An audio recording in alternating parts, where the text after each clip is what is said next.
రాత్రే మీరు మిలీనియర్స్ అయిపోతే అది సినిమా అనుకుంటున్నారా, లేదా ఊహ అనుకుంటున్నారా, కళ అనుకుంటున్నారా అంటారు.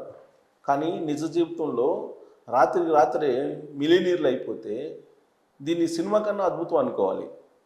ఆ అద్భుతాన్ని నిజం చేసి చూపిస్తుంది స్పేస్ ఎక్స్, ఎలిన్ మాస్క్కు సంబంధించినటువంటి స్పేస్ ఎక్స్. ఎందుకంటే అది ఐపీఓకి వెళ్తుంది. అంటే ఐపీఓ అంటే పబ్లిక్ ఇష్యూకి వెళ్తుంది. ఈ పబ్లిక్ ఇష్యూకి వెళ్ళడం కారణంగా ఆ సంస్థలో పనిచేసేటువంటి ఉద్యోగులు కానీ లేదంటే మాజీ ఉద్యోగులు కానీ సుమారుగా 4400 మంది మిలీనియర్లు అయిపోయే అవకాశం ఉందని చెప్పి అంచనా వేస్తున్నారు. కారణం ఏంటంటే సాధారణంగా కార్పొరేట్ కంపెనీలు ఉద్యోగులకి ఈక్విటీ షేర్స్ ఇస్తూ ఉంటాయి.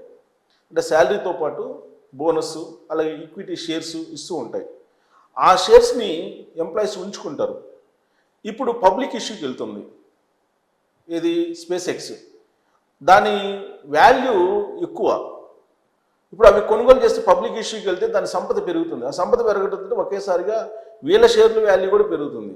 ఫలితంగా వీళ్ళు ఒకేసారి మిలీనియర్లు అయిపోతారు. 4400 మంది అమెరికాలో స్పేస్ ఎక్స్ ఉద్యోగులు మాజీ కానీ ఇప్పుడు పనిచేస్తున్నటువంటి వాళ్ళు కానీ మిలీనియర్లు అయ్యే అవకాశం ఉంది అని అంటున్నారు. ఈ న్యూస్ తెలుసుకున్నటువంటి రియల్ ఎస్టేట్ వ్యాపారులు ఎగిరి గంతేస్తున్నారు. కారణం ఏంటంటే అమెరికా వ్యాప్తంగా రియల్ ఎస్టేట్ కుప్పగూలింది.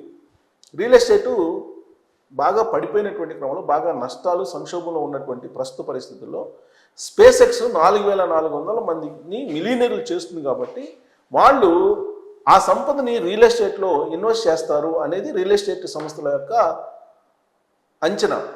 అది జరిగితే రియల్ ఎస్టేట్ మళ్ళీ పుంజుకుంటుందని రియల్ ఎస్టేట్ వ్యాపారులు సంతోషం వ్యక్తం చేస్తున్నారు. అసలు ఏంటి ఈ ఐపీఓ ఏంటి, ఈ స్పేస్ ఎక్స్ ఏంటి అని అంటే